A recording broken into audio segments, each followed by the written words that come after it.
السلام علیکم بچوں، آپ پڑھ رہے تھے استاد کا احترام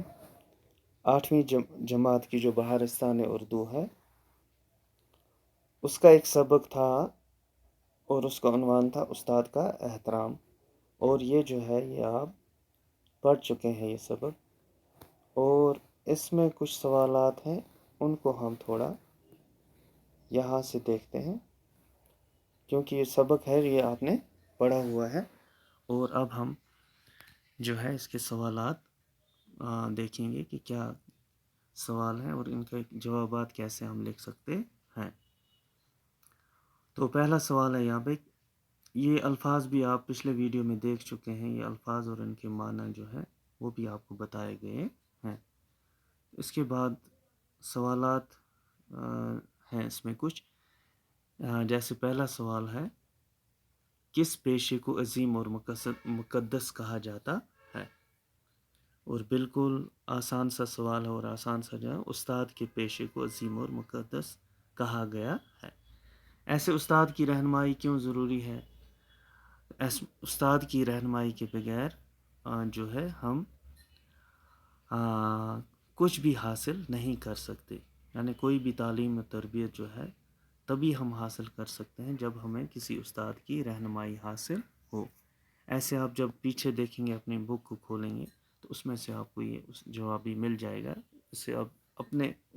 کئی طریقوں سے جو ہے آپ اس کو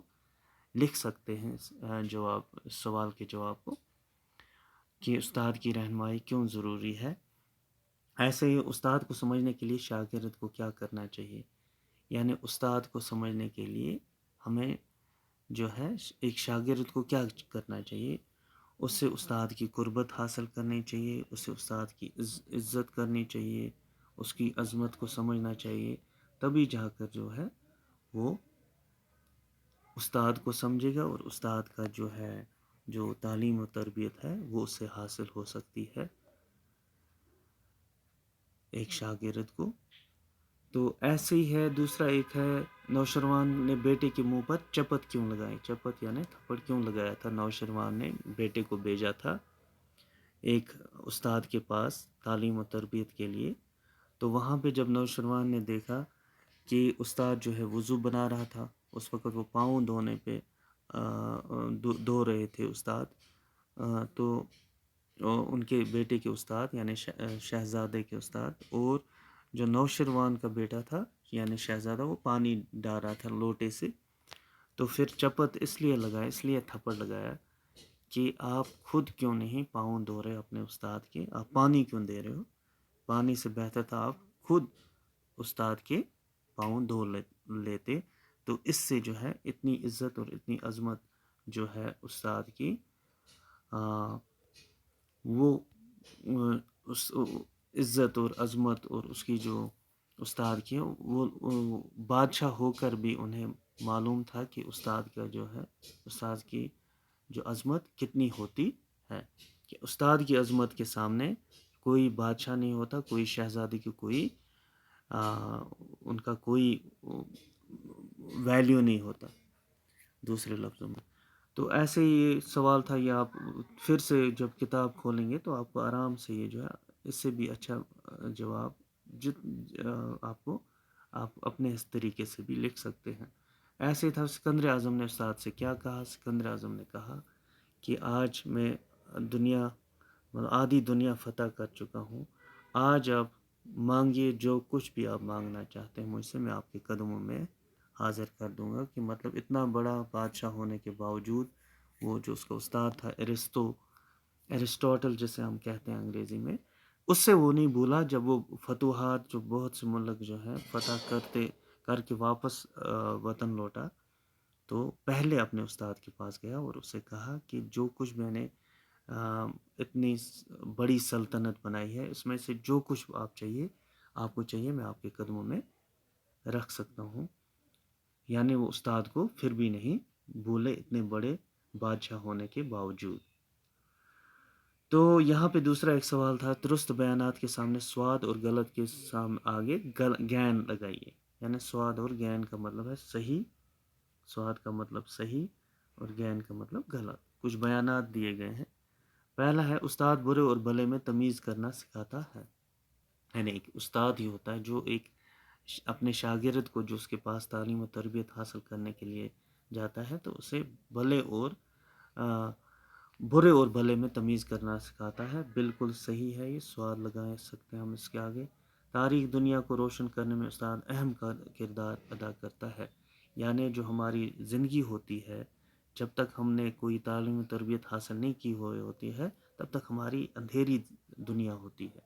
تو اس اندھیری دنیا کو روشن کرنے میں استاد اہم رول ادا کرتا ہے۔ بالکل صحیح ہے، یہ سوال لگا سکتے ہیں یہاں پہ۔ استاد رہنمائی کر کے ناہمواریوں کو دور نہیں کرتا، یعنی استاد رہنما کر کے ناہمواریاں جو ہماری زندگی ہیں، نابرابریاں جو ہیں انہیں دور نہیں کر پاتا، یہ بالکل گین لگائیں گے اس کو، یہ غلط بات ہے۔ وہی تو ہے استاد جو ہماری زندگی کی ناہمواریوں کو صحیح کرتا ہے، دور کرتا ہے۔ یہاں لکھا ہے دور نہیں کرتا ہے تو یہ غلط ہوا، گین لگا سکتے ہیں اس میں ہم۔ ایسے ہی ہے پھر نوشروان نے اپنے فرزند کو ایک استاد کے پاس نہیں بھیجا، تو بالکل غلط ہے، یہ بھی غلط ہے، گین لگائیں گے۔ انہوں نے تو استاد کے پاس بھیجا تھا، اور پھر جو وہاں پہ باقی جو ہوا وہ آپ نے پڑھ لیا کہ وہاں پہ جب وہ خود گئے تھے اپنے بیٹے کا حال جاننے، تو وہاں وہ جب پانی دے رہے تھے استاد کو، پھر اس پہ ان کو تھپڑ بھی لگا کہ آپ خود کیوں نہیں پاؤں دھو رہے ہو اپنے استاد کے، یہ آ گیا تو یہ غلط ہے بیان یہاں پہ۔ ایسے وہی لوگ کامیاب ہوتے ہیں جو اپنے استاد کی عزت کرتے ہیں، بالکل سواد لگائیں گے، صحیح جواب ہے۔ وہی لوگ جو ہیں زندگی میں کامیاب ہوتے ہیں جو اپنی عزت، اپنے اساتذہ کی عزت کرتے ہیں۔ تو یہاں پہ غور کرنے کی باتیں، استاد کو معمار قوم، یعنی ایک قوم کی تعمیر کرنے والا، معمار وطن، اب ایک ملک کو تعمیر کرنے، اور معمار انسانیت یعنی انسانیت کو تعمیر کرنے والا بھی کہا جاتا ہے۔ معمار کے معنی یہ ہیں تعمیر کرنے والا، بنانے والا، تو ایک ملک کو بناتا ہے استاد، تعمیر کرتا ہے قوم کو، ایک ملک کو، وطن کو، اور انسانیت کو جو ہے اس کو تعمیر کرتا ہے استاد۔ اس کا مطلب یہ ہے کہ استاد تعلیم و تربیت کے ذریعے بچوں کے خام اور کچے ذہنوں کو پختہ بنا کر ان کو انسانیت کے رتبے تک پہنچا دیتا ہے۔ تو جو خام ہوتا ہے، کچا ذہن جو ہوتا ہے بچوں کا، اس کو جو ہے ایک پختگی کے ساتھ جو ہے پختہ بنا کر انسانیت کے رتبے تک پہنچا دیتا ہے۔ انسانیت یہاں جہاں ہمیں جو ہے ہر چیز کی پہچان ہو جائے، جہاں ہمیں اپنے ماں باپ کی، اپنے استاد کی، اپنے پیغمبروں کی، اپنے مذہب کی، اچھے برے کی جو ہے پہچان ہو جاتی ہے، تو اس رتبے تک پہنچانے میں جو ہے ہمیں ایک استاد وہاں لے جاتا ہے۔ دوسرے الفاظ میں وہ انسان سازی کرتا ہے، یعنی انسان تیار کرنے کے کام ہے، تو انسان سازی کرتا ہے استاد، ایک استاد ہی جو ہے انسان سازی کرتا ہے، یعنی انسان تیار کرنے کا کام کرتا ہے۔ انسان یعنی شکل صورت سے انسان نہیں، صحیح لفظوں میں جو انسان ہوتا ہے، جو انسانیت کے کام کرے، جو ایک دوسرے کے کام آئے، جس میں اخلاق ہوں، جس میں تمیز ہو، جس میں نیک کام کرنے کا جذبہ ہو، جو جس کے ذریعے دوسروں کو تکلیف نہ ہو، وہ ہوتا ہے انسان۔ باقی شکل و صورت میں جو ہے انسان کی شکل و صورت میں آج کل حیوان پائے جاتے ہیں، ان کی بات ہم نہیں کر رہے، ہم ان کی بات کر رہے ہیں جو استاد کے پاس گئے اور انسانیت سیکھی، اور جن سے دنیا کو، جس سے اپنے سماج کو، ملک کو فائدہ ہوتا ہے۔ وہ مختلف علوم و فنون کی تعلیم سے نئی نسل کو آراستہ کر کے اعلیٰ انسانی قدروں اور اصولوں پر مبنی سماج تعمیر کرنے میں انتہائی اہم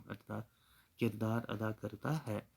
آپ اپنے پسندیدہ استاد کے بارے میں 10 جملے لکھیے۔ تو کہتے ہیں جو مختلف علوم و فنون ہیں ہمارے پاس، جیسے آپ اردو پڑھتے ہیں، اردو کے ساتھ ساتھ سائنس پڑھتے ہیں، ہسٹری پڑھتے ہیں، ایسے گھروں میں آپ مولوی صاحب کے پاس قرآن پڑھتے ہیں، قرآن سیکھتے ہیں، عربی سیکھتے ہیں، جو یہ جتنے بھی علوم و فنون ہیں، یعنی علم اور فن جو ہیں، نئی نسل کو آراستہ کر کے اعلیٰ انسانی قدروں اور اصولوں پر مبنی سماج تعمیر کرنے میں اہم کردار ادا کرتے ہیں۔ جو استاد ہوتے ہیں مختلف قسم کے علوم جو ہیں، جو فن ہے، اور تعلیم سے جو ہے نئی نسل، جو نئی آنے والی نسل ہوتی ہے، اس کو اعلیٰ انسانی قدروں اور اصولوں پر مبنی، یعنی ایک ایسا سماج جہاں پہ جو سماج بنایا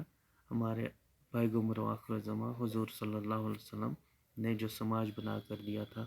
عربوں کو، جو اس وقت کے جاہل مانے جاتے تھے، ایسے جو استاد جو ہیں اپنی قوم کو جو ہے، اپنے ملک کو ایک اعلیٰ انسانی قدروں پر لے جا سکتا ہے، اس میں ایک اہم کردار ادا کر سکتا ہے۔ تو اس کے بعد آپ کوئی بھی آپ کا جو ہے استاد، اس پہ آپ پسندیدہ استاد جو آپ کو پسند ہو، کسی لحاظ سے کسی بچے کو ایک استاد پسند ہوتا ہے، مثال اردو کا استاد، کسی کو انگریزی کا استاد پسند ہوتا ہے، کسی کو سائنس کا استاد، تو اس میں اپنے طریقے سے اس میں کوئی ناراض ہونے والی بات نہیں، کسی بھی استاد پہ آپ 10 جملے لکھ سکتے ہیں۔ تو اس کے ساتھ جو ہے ہمارا یہ سبق جو ہے، یہ لیسن جو ہے کمپلیٹ ہوا۔ تو باقی جو ہے اگلی بار دیکھتے ہیں ہمیں کیا پڑھنا ہوگا۔ تب تک اپنا خیال رکھیے، اللہ حافظ۔